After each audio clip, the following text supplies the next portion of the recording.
BatYard Productions. I'm here with Ryan Wade from the USS Henry Hudson Fan Club. And Demaro from the USS Henry Hudson Fan Club. At the Hudson Valley Comic Con.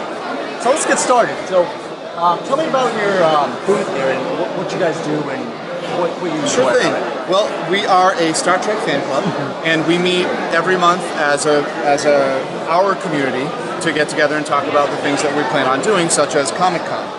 Now this particular time of Comic Con, and this, if I might say so myself, has been very successful and popular, is we have an escape room, a bridge simulation where you're placed right in the middle of the action and you have to solve some puzzles to eventually earn yourself your certificate so you can go on your way. So that's a lot of fun.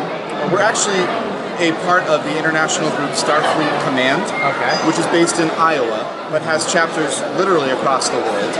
And our ship here is considered a large ship with over 40 members. Oh really? Oh, 40 members, wow. Which you would say, wait a second, I mean, I know there are a lot of Trekkies out there, but how many of them are willing to pony up and then come to the meetings? It's been really awesome trying to recruit, get people to join our club and just hang out with us. Okay. So when did it actually start? Oh, sure. We just had our third anniversary in February. Our ship, Starfleet Command, as an organization, has been around for about 25 years. 25? Maybe 30. I would have to look that up. But you can check it out on starfleetcommand.com. SFC. I don't remember. It's one of those things. You'll look it up later. Here is where it will say what it is. So yeah, our website is the USSHenryHudson.org. USSHenryHudson.org. And we are part of that group. They've been around forever, but we have grown from 5 or 6 members 3 years ago at the initial ship-wide bottle breaking to where we are today, 3 years later, 40 members and having a lot of fun. It's a pretty exponential growth. It is. We actually have won several awards from our parent group for. We have the 2 top recruiters. We have best large ship, best newsletter. We have to put out a newsletter every month, which you can get on our website as well. That's also won awards in the last 3 years as well. So lots of fun things like that. So when did you, personally, when did you guys get into Star Trek? Oh man. My dad and I used to watch Star Trek The Next Generation back when it was in syndication in the 90s. Every night, 8 p.m., my dad would put my sisters to bed and we'd just stay up and watch it. I mean, with a story like that, you're going to grow up and you're going to love something. So to be able to share this now with my own children, where we get to hang out and do Star Trek stuff, and with other lovers of this Trek, it's kind of like I'm passing the torch now because I'm an old man. An old man. Yep. When did you get into Star Trek? I started watching it with my dad when I was really, really young, but I only really started getting into it for myself about 5 or 6 years ago. Okay. And then I rented the original series and binged it, and then I rented The Next Generation and binged it all in one shot. So. Wow. That is 10 seasons of television. Many weekends pulled up in my room watching TV and doing nothing else. So tell me about your display going on. Sure. One of our crew members, Stephen Robinson, is an active collector of all things Trek. So these are some of the most ornate ships that you can purchase. You can see there's a beautiful display. This is the refit Enterprise from the movie. This is the original Enterprise from the TV show. And on our other table, we have a lot of little odds and ends. So like the phasers you might recognize, isolinear chips, hypo sprays that the doctor gives to people. Tribbles, do not feed the tribbles. We're out. And gold press platinum, all sorts of fun things. Do you guys get to collaborate with other like chapters from like different states, or you guys get together in one big event? We do have. There is another organization, national organization called Starfleet International. They have a ship in the area, about an hour away from us. Once in a while, we'll hang out together. But there are other ships. The ship in the city, the ship on Long Island. We'll meet up with them once in a while, and then every summer the organization itself has a giant party in Riverside, Iowa, which is the future birthplace of Kirk, which has they rent a hotel for the weekend and just they do all their meetings and they hang out and they schmooze and the whole deal. Yeah. That sounds like a lot of fun. Yeah. So tell me, who are you dressed up as? Well, I am a lieutenant commander of it. I am a security officer on our ship, which means I basically make sure we're all safe, make sure that everything's happening. We also have science officer, membership, which is search and rescue. Our captain had to go home, and her daughter's at home right now. And our first officer isn't able to be here today either because he was working.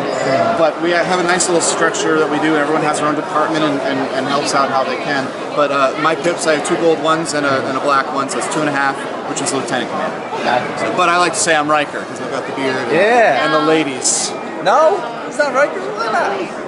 Well, you're just dating that guy, so that's why you're jealous. That's what I tell myself. I mean, you're a red shirt. You know the thing about the theory with the red shirts? I do. Now, in original series, yes, red shirts it was not good to be a red shirt. In fact, the only red shirt that I know of, aside from Scotty, who lived, is the guy who now does the Dos Equis commercials. So, oh, really? Yeah, it's a true story. I did not know so that. He doesn't always play a red shirt on TV, but when he does, he survives the episode.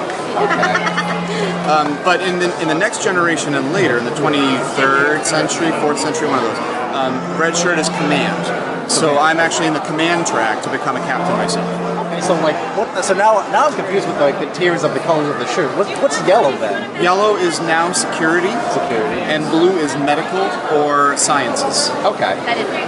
And that's now. It's different now than it was in the 60s. I'm sure they did some kind of reorg with all the colors. Yeah, you know, that made a lot of people angry at first too. In the 90s or late 89 or whenever the Next Generation came out, they were like, they didn't want anything to do with it. But now it's one of the most beloved series. Patrick Stewart? Say it again? Wasn't that with like Patrick Stewart? Was like Patrick Stewart, Sir Patrick Stewart is right, the bald guy. I think you had about 86, 86, 87. 87? Yeah, that makes sense because we just celebrated the 30th anniversary. That makes sense.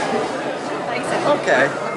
So then, is this your first time at Comic-Con, or is this like anything? No, this is our 3rd Comic-Con. Okay. And in the past 2 years, we've had a green screen. We have a professional photographer and Photoshopper, I guess you could say, who does this for a living. And we had about 30 backgrounds and people were able to take pictures. We wanted to do something different this year, and we kind of came up with this idea of having an escape room, and it's really, I've been like non-stop all day with it. My friend Alex and I have been just on all day. Who made that?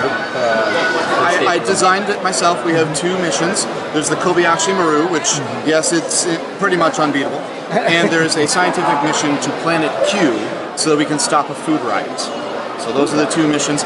Each one has 5 problems that they have to solve, and that's basically it. She got a hand raised. Does that have anything to do with Q? It does not. This is original series Planet Q, which Q the being had not yet been created. Darn. But it is a real planet in one of the TV shows. Okay. So I tried to base it off of. And this is like the canon. the old, not old, sorry to say that one. Yeah, from the original series. The original series. Yes, that's a better way to put it. Okay. All right. So, anything you want to give to the No, the thank you viewers? so much for this opportunity. I really appreciate it, Rob. No problem. It's good to see you again. It's good to see you again. Little bit of a bit of trivia. I was this guy's teacher in middle school. If I ever had to think he'd succeed at anything, I would have just quit right then. I had no idea that one day he would be famous in interviewing me. Yeah. I'm just kidding. Rob's a good man. He still is. So thank you very much. Thanks, Rob from BatYard Productions. And here I have Alan Wallace. All right, and your comic line is Hot Shot. Hot Shot. Okay, so tell me a little bit more about your comics. Hot Shot is the story of Morgan Daniels. She's a college sophomore. She's in the lab one night doing extra credit work when there's an explosion. She gets covered in all kinds of crazy chemicals, wakes up the next morning, realizes she has superpowers. She decides, I want to help people. I see a lot of crime and a lot of people that are being taken advantage of, and I want to help. I want to do something about it. So she starts fighting crime around her college campus at first, minor stuff like carjacking and like fight outside a bar, and then slowly moves up. The chemical that gave her powers kind of gets out. Some other people start getting powers, and it just goes from there. So what kind of powers does your main character have, Morgan, have? It's like steroids on steroids. So she runs really fast, she can jump really high, she can punch really hard. She gets hit, it doesn't really hurt her. Her skin's really strong, she's really muscly, really dense muscle. So what inspired you to create these characters? I have two sons that are 8 and 7, and when they were little, I started buying comics, and I wanted to teach them to read. And I thought comics would be cool because there's pictures, and until they get the words, and they always liked watching the Marvel movies. So I thought this would be a good way to get them into reading. But I noticed that all of the comics that I read and I bought them, all the girls had, sex breasts and hourglass figures and more skimpy costumes and more ridiculous heels while they're running around fighting. And they're all like either just sexy or they're like smart and sexy and everything. Yeah. It's total Mary Sue characters. I wanted to make something realistic. Morgan's just kind of an average girl who accidentally gets powers and then has to figure out how to use them and how to be a hero. And like being a good person is one thing, but like how his superpowers help become a better person. So I just wanted to do something more realistic. I wanted to do something with a girl that's kind of average and like everybody knows, and the girl next door, and see what happens when somebody that's normal all of a sudden becomes super. How do they balance their school and work life and boyfriend and fighting crime, and what does a normal person do when they have this ability to do something to help other people? So are you the one that writes the comics and illustrates it, or do you have a team backing up with you? I just wrote the comics and I hired a couple of people to draw them. I can't draw to save my life. It would be I'll just stick figures and arrows. Neither can I. So a couple friends of mine actually are drawing it for me. I've been trying to get them to do a comic with me for like a decade, and finally they're like, let's do it. So, good. So I'm also a filmmaker and an author. I made a short film version of this comic book to go along with it. Oh, really? Yeah. Oh, very nice. And I've made some other short films and a couple of features and some documentaries and music videos and everything. Wow, that's very good. Yeah, you might be great at one thing and you can be bad at a lot of different things. You build your reputation, you explore more like areas and see where you succeed, and if you fail, you see if you can build upon that and do better and better and better. And I get clients and do work pay for clients and then take that money and put it into my next movie that I make for myself, and then I get another client and use that money to print a comic, and then I sell that and take that money and put it into the budget of my next film. And, trying to just get it to steamroll and keep the momentum going and expand itself. So how many comics do you have so far? We just have the first issue printed right now. I have the scripts for the first 4 written, but it's taken me a long time to find an artist to actually stick with the comic and finish it. So while I was dealing with all these artists who flaked on me halfway through the first issue, I just kept writing. So I got the first 4 issues written, and the second one will be coming out shortly, and then the third, and then... I'm sure it's also a process of finding the right artist that you visualize this being played out and how you want the artistic value being presented in your book. That's probably also like a process too. Like, this person may be a great artist, but at the same time, it's not what I envisioned and what I would like to play out. Oh yeah, getting on the same page with an artist takes a lot of talking, a lot of trial and error, a lot of failure, and a lot of time just talking and then drawing. You say, no, I don't like this, I like this, I don't want that, I want this, and it takes months and months and lots of phone calls and lots of text messages and lots of emails. But I think it worked out. It's out, it's done. I like it. I hope everybody else likes it. Yeah, absolutely. So this is your first time at Comic-Con, or? This is my first time having a booth here. Oh, okay, good. I've been here the last 2 years as a fan, bought comics, bought indie comics, loaded up on my DC collection. Oh, yeah. Always just coming and try and support other indie artists, because that's what it's all about, is supporting each other. Always supporting the smaller groups and figuring out like the diversity within the comics and the writing, and maybe that could inspire you to make other ideas as well.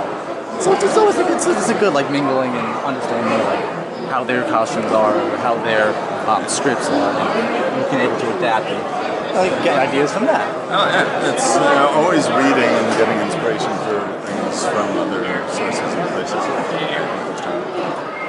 Okay, is there anything you want to say to the folks out here videoing?